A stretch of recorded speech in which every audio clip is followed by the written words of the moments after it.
যারা যারা ওয়েস্ট বেঙ্গলের গ্রাম পঞ্চায়েতের এক্সাম দিতে চাও তাদের জন্য একটা কিন্তু খুশির খবর আসছে।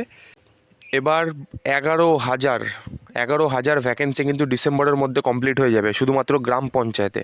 এটা কিন্তু দিলীপ ঘোষ মহাশয় কিন্তু জানিয়ে দিয়েছে। এখানে তিনি জানিয়েছেন এখানে কিছু পরিবর্তন হবে।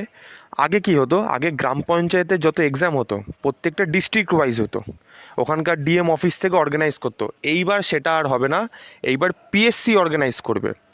এবার এইটাই হয়তো কিছু টাইম লাগতে পারে, কারণ পুরো বোর্ড যেহেতু চেঞ্জ হচ্ছে, এবার সেইখানে হয়তো কিছু টাইম লাগতে পারে। কিন্তু উনি বলেছেন যে ডিসেম্বরের মধ্যে 11,000 টোটাল ভ্যাকেন্সি কমপ্লিট করিয়ে দেওয়া হবে।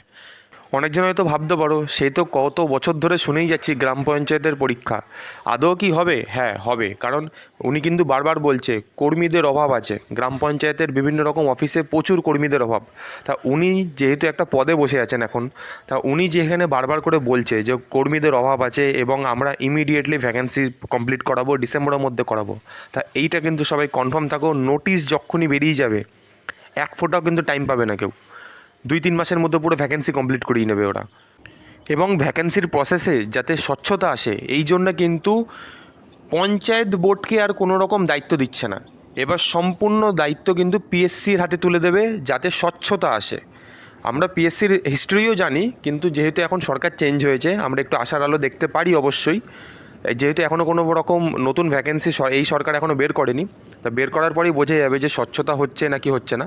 তাও একটা আশার আলো অবশ্যই থাকবে সবার বুকে, যে পিএসসির হাতে যেহেতু যাচ্ছে, নতুনভাবে সব কিছু করছে, আশা করা যায় যে তাড়াতাড়ি করে সব কিছু হয়ে যাবে এবং সঠিকভাবে হবে।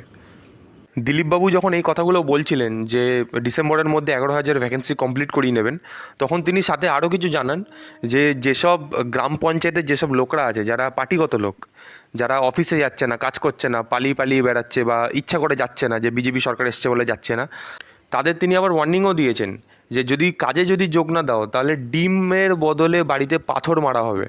তো যাই হোক, ওনার ওটা বক্তব্য, আমি ভাবলাম আপনাদের একটু জানাই। লাস্টে একটাই কথাই বলবো, যারা যারা গ্রাম পঞ্চায়েত অ্যাপ্লিকেশন করতে চাও তারা কিন্তু ইমিডিয়েটলি গ্রাম পঞ্চায়েতের রেজিস্ট্রেশন পোর্টালে গিয়ে কিন্তু রেজিস্ট্রেশন করে রেখে দাও। যখন তখন কিন্তু রেজিস্ট্রেশন ক্লোজ হয়ে যাবে, তখন কিন্তু আর পরে অ্যাপ্লাই করতে পারবে না। তা রেজিস্ট্রেশন কিন্তু অবশ্যই আগের থেকে করে রেখে দাও। তো আজকের জন্য এইটুকুনি আপডেট দিয়ে দিলাম, রেজিস্ট্রেশন ইমিডিয়েটলি করে রেখে দাও, এই মাসের মধ্যে করে রাখবে। তা আজকের জন্য এইটুকুনি ছিল, দেখা হবে নেক্সট কোনো আপডেট নিয়ে।